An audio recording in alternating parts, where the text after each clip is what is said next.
You know, it's really funny. This is going to be like a quick video. It's really funny how a lot of black women, and I'm not being picky on them.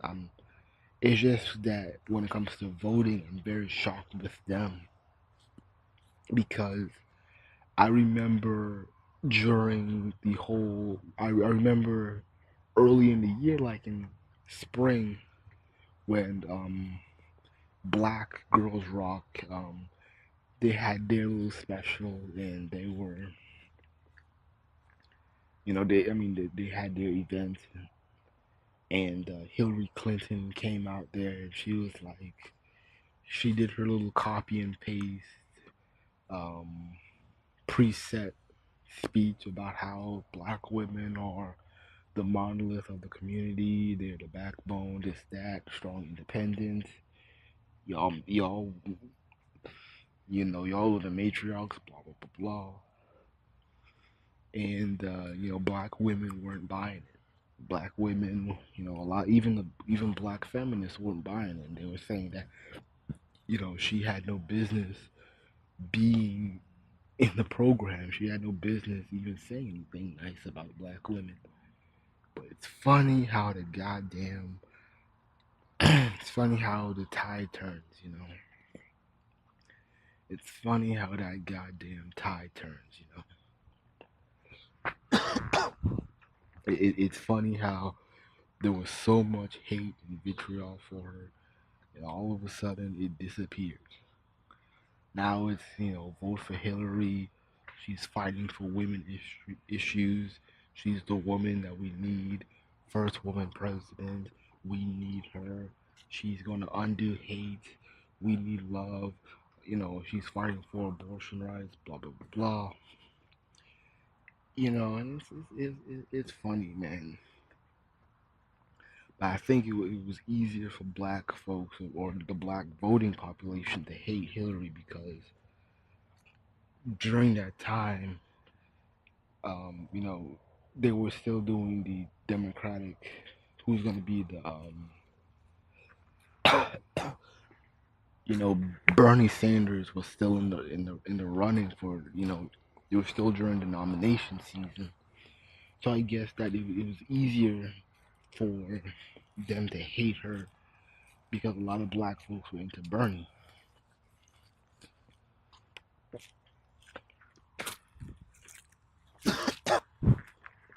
But yeah, yeah, it's just funny, man. But I just can't wait for this election year to be over with because it's really got black folks really all over the place with this because we know, and this is I'm okay. I'm gonna do it. It's gonna have to be a response video to the grapevines election thing, election episode. The thing is that I was watching the grapevine and they were doing a lot of talking about a lot of non-black related issues, and I took offense to it. I was like, okay, we can't be talking for like 2 hours now, and the black community, the politics of the black community is only being touched and not thoroughly wiped or is not examined. It's like, okay, we're talking the conversation was like all over the place, from like NATO to international affairs, um, Syria, Bin Laden. And it's like, oh, it's like, okay, it's like we don't need to have this 24, super conspiracy talk. Let's talk about the real life of Black America. What is Hillary gonna do? And there was a lot of Hillary supporters. There was really only two black male Trump supporters, but I'll give them a pass because they were doing it out of sarcasm, but because of, and I don't mean to, yeah, I mean it, but it's not offensive. It's not meant to be offensive, but I'm just saying that black women tend to have a knee-jerk reaction when you don't agree with their politics or agree with them from the jump. So if you make a gesture or show a sign that you're not like them or like everybody else, it's like an automatic knee-jerk reaction of, oh, you're an idiot, or they didn't give you breathing room to explain. And that's what I saw in the episode. The brothers had a good point, but it was like they were constantly bombarded with, you know, with answers. They were constantly bombarded with comments and questions that was like, that was just kind of lost too. I don't know what the word to describe, but it's just too unrealistic, or just kind of too, because they were doing it out of sarcasm, and they were trying to prove that with having Trump as president, it would show the world that white America is clueless on how to run the world. They're clueless, and that they're not as smart as we say. And just because they're white supremacists and they're ruling the world, they're not the smartest people in the world. They're not. They're not. They're not. Granted, they're the most dominant when it comes to power, wealth, economics, but they don't know how to run a world without us. They don't know how to run a world without war, or without killings, or without anything. They don't know how to do that. And so that's what they were trying to explain, but they got bombarded. But but when it comes to like the other parts of the video, I kind of find it a bit annoying that um yeah, I find it annoying that people can't get their point across, in that it seems asinine that you can't be different from people. My thing is that, like, you can be different as long as it makes sense and it's rational, and it's just not you trying to be arbitrary, or just different for the hell of it, or different for attention and all that bullshit. But it just kind of angered me with the conversation. But luckily, that's only part one, so I'm eager to see what part two looks like. I was just really frustrated with that, because like the pacing, and it's like it's so, a lot of these episodes are just arguing back and forth, and so the conversation doesn't the conversation really doesn't take off, you know. But like I said, but the thing is, it's like, what is Hillary going to do for the black community? But a lot of niggas will just sell out and just be like, well, Hillary will be good for America, but in reality, I can care less about, you know, some other non-black person. I'm worried about myself, because my priorities is never America's priorities.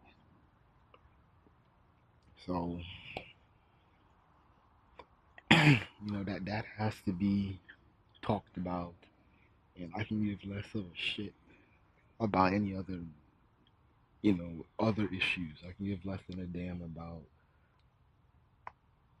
terrorism, or Syria, or some other issue that doesn't affect me, or doesn't matter. I don't think about those things happening to me. I don't worry about it.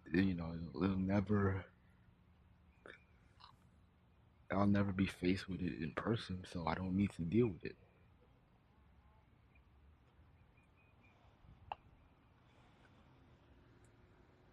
Too many people are just worrying about things that don't matter, and they act like they're part of the main collective when they're not.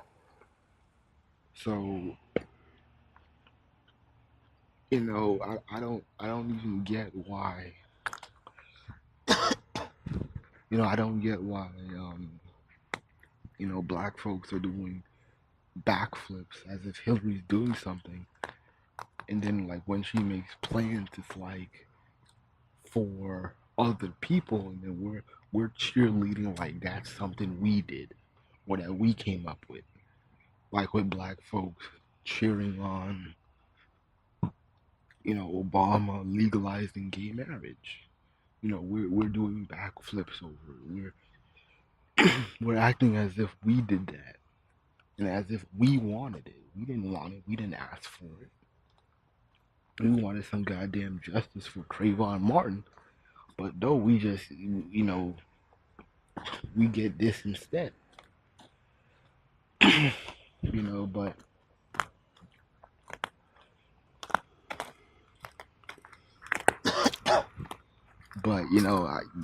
but black folks, just like Obama, we just want a good little portrait on the wall, and we want a cool gangster T-shirt. That's basically it. That's all black folks want. Hey, look, I lived through an era where we didn't just have the first black president, we had the first female president.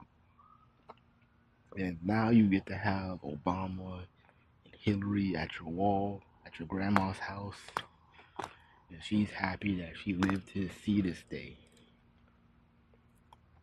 while living in a Section 8 home, or just living in poverty, or living broke, or living without health insurance or anything. But hey, she got to live through it. She got to live to see Obama. She got to live to see um, Hillary becoming president, if that happens. But we're not thinking. We're not.